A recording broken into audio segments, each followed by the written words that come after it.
Okay, hi all. ഇന്നത്തെ വീഡിയോയിൽ നമ്മൾ ഡിസ്കസ് ചെയ്യാൻ പോകുന്നത് എങ്ങനെയാണ് ഒരു ഗ്രാഫ് ഫോം ചെയ്യുക എന്നുള്ളതാണ്. എങ്ങനെയാണ് ഒരു motion time, distance time graph, അല്ലെങ്കിൽ ഒരു യൂണിഫോം സ്പീഡിന്റെ ഗ്രാഫ്, അതൊക്കെ എങ്ങനെയാണ് ഡ്രോ ചെയ്യുക എന്നുള്ളതാണ് ഇന്നത്തെ വീഡിയോയിൽ നമ്മൾ കാണാനായിട്ട് പോകുന്നത്. നമുക്ക് ഓൾറെഡി ഒരു ഗ്രാഫ് വരയ്ക്കുമ്പോൾ നമുക്ക് അറിയാം നമുക്ക് എത്ര ആക്സസ് ഉണ്ട്. 2 ആക്സസ് ആണ് നോർമലി ഒരു 2D ഗ്രാഫ് ഒബ്റ്റെയിൻ ചെയ്യുമ്പോൾ നമ്മുടെ കയ്യിലുള്ളത്. ആ പോയിന്റിനെ നമ്മൾ ഒറിജിൻ എന്നാണ് ആ പോയിന്റിനെ വിളിക്കുക. ഒറിജിനിൽ നിന്ന് മേലോട്ടുള്ളതിനെ y ആക്സസ് എന്നും, ഒറിജിനിൽ നിന്ന് പിന്നെ റൈറ്റ് സൈഡിലോട്ടുള്ളതിനെ നമ്മൾ എക്സ് ആക്സിസ് എന്ന പേരിട്ട് വിളിക്കും. ഇപ്പൊ ഞാൻ ഒരു ഗ്രീൻ കളറിൽ ഒരു ആക്സിസ് കൊടുത്തിട്ടുണ്ട്, അതിനെയാണ് എക്സ് ആക്സിസ് എന്ന പേരിട്ട് നമ്മൾ വിളിക്കുക. ഇതിനെ നമ്മൾ വിളിക്കുക ഇൻഡിപെൻഡന്റ് ആക്സിസ് എന്നാ ഫിസിക്സിൽ നമ്മൾ ഇതിനെ വിളിക്കുക. എന്താ ഈ ആക്സിസിന്റെ പേര്? Independent axis. ഇൻഡിപെൻഡന്റ് എന്ന് പറയുന്ന വാക്കിന് അർത്ഥം തന്നെ നമുക്കറിയാം, സ്വാതന്ത്ര്യം അല്ലെങ്കിൽ സ്വതന്ത്ര ആക്സിസ് എന്നാണ് ഇതിനെ വിളിക്കുക. അപ്പൊ എന്തുകൊണ്ടാണ് ഇതിനെ സ്വതന്ത്ര ആക്സിസ് എന്ന് വിളിക്കുക എന്ന് ചോദിച്ചാൽ, ഈ ആക്സിസിന്റെ ഒരു പ്രത്യേകതയുണ്ട്. ഈ ആക്സിസ് വേറെ ആരെയും നോക്കി നിൽക്കില്ല. Doesn't consider anyone. ആരെയും നോക്കി നിൽക്കില്ല, ആരോട് അനുവാദം ചോദിക്കില്ല, ആർക്കും വേണ്ടി കാത്തു നിൽക്കില്ല. അങ്ങനെ ഒരാളെ നമുക്കറിയാം. ആർക്കും വേണ്ടി കാത്തു നിൽക്കാത്ത ഒരാളെ നമുക്കറിയാം, അല്ലെ? ഒരാളാണ് നമ്മുടെ ടൈം. For example time. ആർക്കെങ്കിലും വേണ്ടി കാത്തു നിൽക്കുവോ? ആർക്കും വേണ്ടി നമ്മുടെ ടൈം കാത്തു നിൽക്കില്ല, ആരെയും കാത്തു നമ്മുടെ ടൈം നിൽക്കില്ല. അങ്ങനെയുള്ള സാധനത്തെ എടുക്കുന്ന ആക്സിസ് ആണ്. നമ്മൾ മാത്സിൽ പഠിച്ചിട്ടുള്ള കൺസെപ്റ്റ് ആണ്. ഇതിനെ എക്സ് ആക്സിസ് എന്നാണ് വിളിക്കുന്നത്. ഇനി ഫിസിക്സിൽ നമ്മൾ ഇവരെ വിളിക്കാൻ പോകുന്നത് ഇൻഡിപെൻഡന്റ് ആക്സിസ് എന്നാണ്. എക്സ് ആക്സിസിനെ പേരിട്ട് വിളിക്കുക. ഫോർ എക്സാമ്പിൾ കണ്ടോ, ടൈം നമ്മൾ അവിടെയാണ് നോട്ട് ചെയ്യുക. ടൈം നമ്മൾ ഇങ്ങനത്തുള്ള ആക്സിസിലാണ് ടൈമിനെ നമ്മൾ നോട്ട് ചെയ്യുക. അപ്പൊ ആർക്കും വേണ്ടി കാത്തിക്കാത്ത. ഇപ്പൊ ഞാൻ ഗ്രീൻ കളറിൽ കാണിച്ച ആക്സിസിനെ നമ്മൾ വൈ ആക്സിസ് എന്ന പേരിട്ടാണ് വിളിക്കുക. കണ്ടോ, ഇതിനെ എന്തിനു പേരിട്ട് വിളിക്കും? വൈ ആക്സിസ് എന്ന പേരിട്ട് വിളിക്കും. ഈ ആക്സിസിന്റെ പേര് അപ്പൊ തന്നെ നിങ്ങൾക്ക് മനസ്സിലായി കാണും, അല്ലെ? ഡിപെൻഡന്റ് ആക്സിസ് ആണിത്. ഒരെണ്ണം ഇൻഡിപെൻഡന്റ് ആയിരുന്നു. എക്സ് ആക്സിസിനെ നമ്മൾ എന്തിനു പേരിട്ടാണ് വിളിച്ചത്? ഇൻഡിപെൻഡന്റ് ആക്സിസ് എന്ന പേരിട്ട് വിളിച്ചു. ആർക്കും വേണ്ടി കാത്തു നിൽക്കുന്നില്ല, ആരെയും കാത്തു നിൽക്കാത്ത ഇങ്ങനത്തുള്ള ആക്സിസിനെ നമ്മൾ ഇൻഡിപെൻഡന്റ് ആക്സിസ് എന്ന പേരിട്ട് വിളിച്ചു.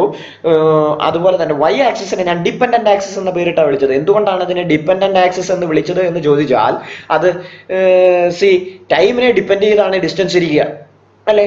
ഫോർ എക്സാമ്പിൾ ഞാനിപ്പോ ഇവിടുന്ന് സ്കൂളിലേക്ക് വരുന്നു. I am moving from here to my school. എന്റെ സ്കൂളിലേക്ക് ഞാൻ മൂവ് ചെയ്യുന്നു എന്ന് വിചാരിക്കുക. അപ്പൊ എന്റെ ഡിസ്റ്റൻസ് പറയണമെങ്കിൽ ഞാൻ ഇപ്പോ സമയം എത്രയായി? ഇപ്പൊ 19 11 മണിയായപ്പോൾ ഞാൻ കൊട്ടാരക്കര എത്തി. കൊട്ടാരക്കര എന്ന് പറയുന്ന സ്ഥലത്തെത്തി. എന്റെ ഡിസ്റ്റൻസ് ഏതുമായിട്ടാണ് കമ്പയർ ചെയ്തത്? ഇൻഡിപെൻഡന്റ് ആക്സിസ് ആയ ടൈമുമായിട്ടാണ് കമ്പയർ ചെയ്തത്. ടൈം ആർക്കെങ്കിലും വേണ്ടി കാത്തിരിക്കുവോ? ഞാനിപ്പോ 19 ഇറങ്ങിയാലും 11 മണിക്ക് ഇറങ്ങിയാലും ടൈം കാത്തിരിക്കുന്നില്ല. ഞാൻ ടൈമിനനുസരിച്ചാണ് മൂവ് ചെയ്യുന്നത്. ശരിയല്ലേ പറഞ്ഞത്? ഞാൻ എനിക്കനുസരിച്ചല്ല ടൈം മൂവ് ചെയ്യുന്നത്, ഞാൻ ടൈമിനനുസരിച്ചാണ് മൂവ് ചെയ്യുന്നത്. കറക്റ്റ് അല്ലേ പറഞ്ഞത്? ഞാൻ ഇറങ്ങുന്നത് ആർക്കനുസരിച്ചാണ്? ടൈമിനനുസരിച്ച്. So time is a independent value. അതൊരു ഇൻഡിപെൻഡന്റ് വാല്യൂ ആണ്. ഇൻഡിപെൻഡന്റ് വാല്യൂവിനെ എല്ലാം നമ്മൾ ഫിസിക്സിൽ ഡിനോട്ട് ചെയ്യാൻ ഉപയോഗിക്കുന്ന ആക്സിസ് ആണ് എക്സ് ആക്സിസ്. ഇനിയും ഡിപെൻഡന്റ് ആക്സിസ് കണ്ടോ, ഒരാളെ താങ്ങിയാലേ നിൽക്കാൻ പറ്റുള്ളൂ. നമ്മളെല്ലാം ഡിപെൻഡന്റ് ആക്സിസുകളാണ്, അല്ലെ? നമുക്ക് വേറൊരാളെ സഹായമില്ലാതെ ഈ ലോകത്ത് ജീവിക്കാനായിട്ട് പറ്റത്തില്ല. അങ്ങനെയുള്ള ആക്സിസുകളെ നമ്മൾ എടുക്കുന്നതാണ് dependent axis. For example distance നമ്മൾ എടുക്കുക. എവിടെയാണ്? ഡിപെൻഡന്റ് എന്ന് പറയുന്ന ആ ഒരു ആക്സിസിലാണ് എടുക്കുക. ഇതാണ് നമ്മുടെ ഗ്രാഫിന്റെ ഒരു കഥ.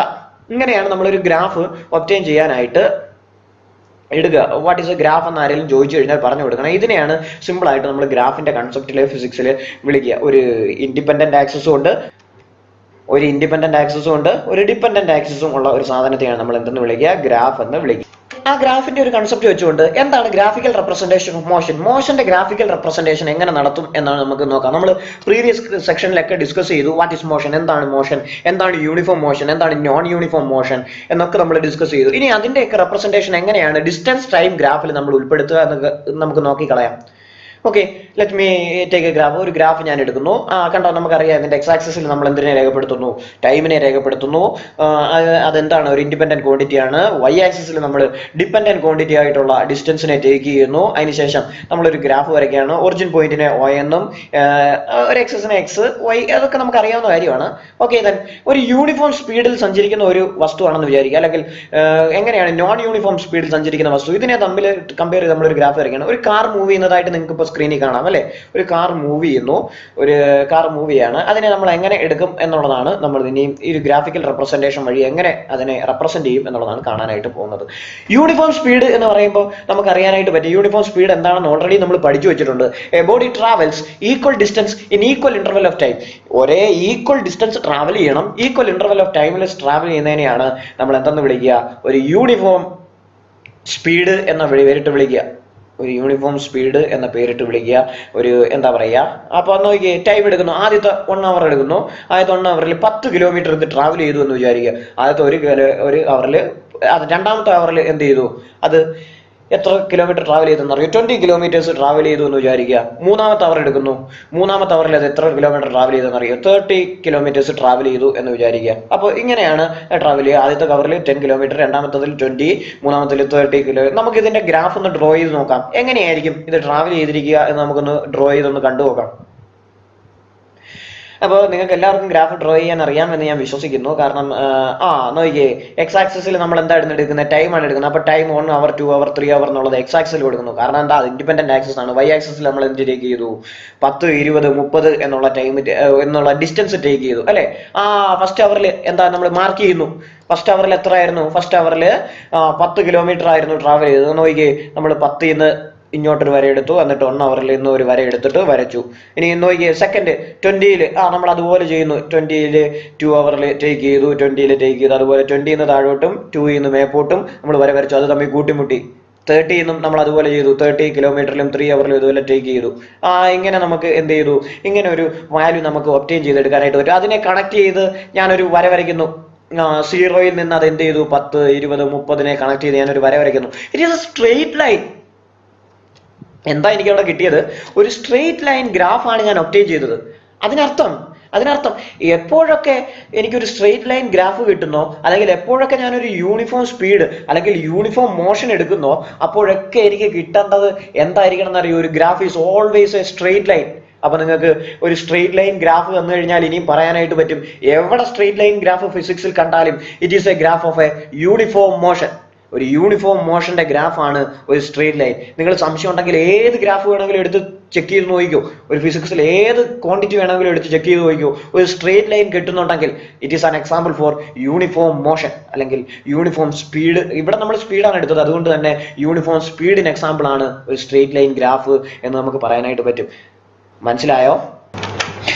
ഓക്കെ, ഇതാണ് യൂണിഫോം മോഷനുള്ള ഗ്രാഫിനുള്ള എക്സാമ്പിൾ. ഒരു യൂണിഫോം മോഷനിൽ ഒരു ബോഡി ആയിരിക്കണം എന്ന് പറയണമെങ്കിൽ the graph always must be A straight line and it is increasing. ഒരു കുത്തനെ ഒരു ഇൻക്രീസ് നടത്തണം. ഇങ്ങനെയായിരിക്കണം നിങ്ങളുടെ പഠനത്തിന്റെ graph.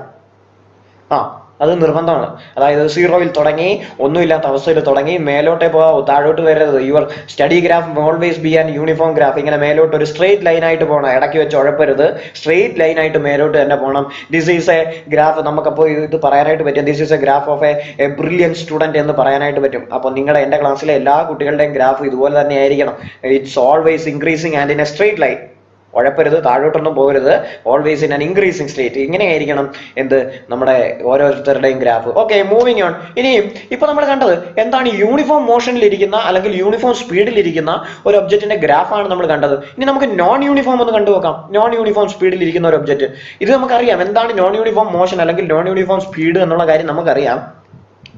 If a body travels unequal distance in equal interval of time, unequal distance ആണ് ട്രാവൽ ചെയ്യുന്നത്, ഈക്വൽ ഇന്റർവെൽ ഓഫ് ടൈം എടുത്ത് unequal distance travel ചെയ്യുകയാണെങ്കിൽ അങ്ങനെയുള്ള മോഷനെയാണ് നമ്മൾ എന്തിനു പേരിട്ട് വിളിച്ചത്? നോൺ യൂണിഫോം മോഷൻ അല്ലെങ്കിൽ നോൺ യൂണിഫോം സ്പീഡ് എന്ന പേരിട്ട് വിളിച്ചത്. നമുക്ക് draw the graph of that one. അതിന്റെ ഗ്രാഫ് നമുക്കൊന്ന് വരച്ചു നോക്കാം. എങ്ങനെ ഇരിക്കും അതിന്റെ ഗ്രാഫ് എന്നുള്ളത് നമുക്കൊന്ന് വരച്ചു നോക്കാം. ഓക്കെ, ഇപ്പോൾ നിർബന്ധമായിട്ടും ഗ്രാഫ് വരയ്ക്കാൻ നമുക്ക് എന്തിന്റെ ആവശ്യമുണ്ട്? ക്വാണ്ടിറ്റിയുടെ ആവശ്യമുണ്ട്, ടൈമിന്റെ ഡിസ്റ്റൻസിന്റെ ആവശ്യമുണ്ട്. ഇവിടെയും നമുക്ക് ടൈം കിട്ടുന്നു. 1 അവർ, 2 അവർ, 3 അവർ, 4 അവർ ഇങ്ങനെ കിട്ടുന്നു. ആദ്യത്തെ അവറിൽ 10 കിലോമീറ്റർ ഡിസ്റ്റൻസ് ട്രാവൽ ചെയ്തു എന്റെ ഒബ്ജക്റ്റ്. രണ്ടാമത്തെ അവറിൽ 15 കിലോമീറ്റർ ഡിസ്റ്റൻസ് ട്രാവൽ ചെയ്തു. ഓക്കെ, അപ്പോൾ മൂന്നാമത്തെ അവറിൽ 25 കിലോമീറ്റർ ട്രാവൽ ചെയ്തു. നാലാമത്തെ അവറിൽ 30 കിലോമീറ്റർ ട്രാവൽ ചെയ്തു. ഇങ്ങനെയാണ് ട്രാവൽ ചെയ്തത് എന്ന് വിചാരിക്കുക. അപ്പോൾ ഞാൻ ഇതിന്റെ ഗ്രാഫാണ് വരയ്ക്കാനായിട്ട് പോകുന്നത്. അപ്പോൾ ഇത് തമ്മിലുള്ള ഡിഫറൻസ് എന്ന് പറഞ്ഞാൽ ആദ്യത്തത് തമ്മിലുള്ള ഡിഫറൻസ് 5 കിലോമീറ്റർ ആണ്. 10ഉം 15ഉം തമ്മിലുള്ള ഡിഫറൻസ് എത്രയാണ്? 5 കിലോമീറ്റർ ആണ്. 15, 25 തമ്മിലുള്ള ഡിഫറൻസ് എത്രയാണ്? 10 കിലോമീറ്റർ ആണ്. 25ഉം 30 തമ്മിലുള്ള ഡിഫറൻസ് എത്രയാണ്? 5 കിലോമീറ്റർ ആണ്. അപ്പോൾ ഞാൻ വരയ്ക്കാൻ എടുക്കുന്നു. ആദ്യത്തെ അവറിൽ 10, 5 എന്താ നോക്കിയേ, 10 കിലോമീറ്റർ ട്രാവൽ ചെയ്തു, 5 അവർ ഉണ്ട്. അതാണ് നോക്കിയേ, ഞാൻ ഇങ്ങനെ വരച്ചു. രണ്ടാമത്തെ അവറിൽ എന്ത് ചെയ്തു?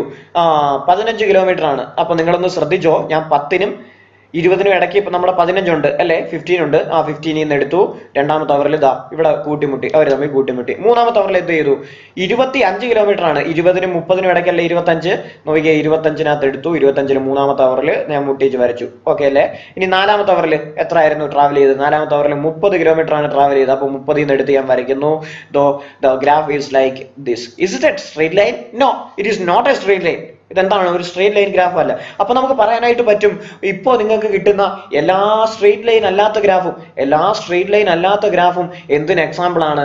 It is an example for non uniform speed or non uniform motion. Non uniform മോഷനോ നോൺ യൂണിഫോം സ്പീഡിനോ എക്സാമ്പിൾ ആണ് ദ ഇറഗുലാരിറ്റി ഗ്രാഫ്. അതായത് നോൺ സ്ട്രെയിറ്റ് അല്ലാത്ത എല്ലാ ഗ്രാഫും നോൺ യൂണിഫോം മോഷന് എക്സാമ്പിൾ ആണെന്ന് പറയാനായിട്ട് പറ്റും. ഇതുപോലെ ആയിരിക്കരുത് നമ്മുടെ പഠനത്തിന്റെ ഗ്രാഫും. ചില സമയത്ത് ഓണപരീക്ഷയ്ക്ക് ഇതാ ഇത്രയും നല്ലപോലെ മേളിലോട്ട് കയറിപ്പോയി. ക്രിസ്മസ് പരീക്ഷയായപ്പോ പിന്നെ എന്ത് ചെയ്തു? താഴെ വന്നു. പിന്നെ മേളിലോട്ട് കയറിപ്പോയി. ലാസ്റ്റ് ആയപ്പോ എന്ത് ചെയ്തു? കുത്തനെ താഴോട്ട് വരുന്ന ഒരു സ്ഥിതി. ഇങ്ങനെ ആവരുത്, നോൺ യൂണിഫോം ആവരുത് നമ്മുടെ പഠനത്തിന്റെ ഗ്രാഫ്. നോൺ യൂണിഫോം ആയിക്കോ എപ്പോഴാ? പഠിച്ചിട്ട് മേലോട്ട് പോകുമ്പോൾ നോൺ യൂണിഫോം ആയിക്കോ, കുഴപ്പമില്ല. താപ്പോട്ട് ഒരിക്കലും വരരുത് നോൺ യൂണിഫോം ആയി. Okay, this is an example for a non uniform motion എങ്ങനെയാണെന്നുള്ള കാര്യം നിങ്ങൾക്ക് മനസ്സിലായി കാണും. It is an irregular graph. അതിന് എന്താണ്? ഒരു ഷേപ്പ് ഇല്ല.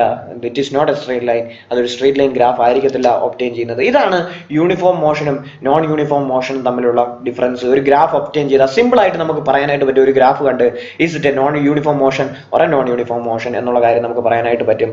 Hope all of you enjoyed this graph section. ഈ ഗ്രാഫ് സെക്ഷൻ എല്ലാവരും ഇഷ്ടപ്പെട്ടു എന്ന് വിചാരിക്കുന്നു. That's all for today. വേറൊരു ടോപ്പിക്കുമായിട്ട് നമ്മൾ അടുത്ത ക്ലാസ്സിൽ കാണും. Stay home, stay safe. Thank you.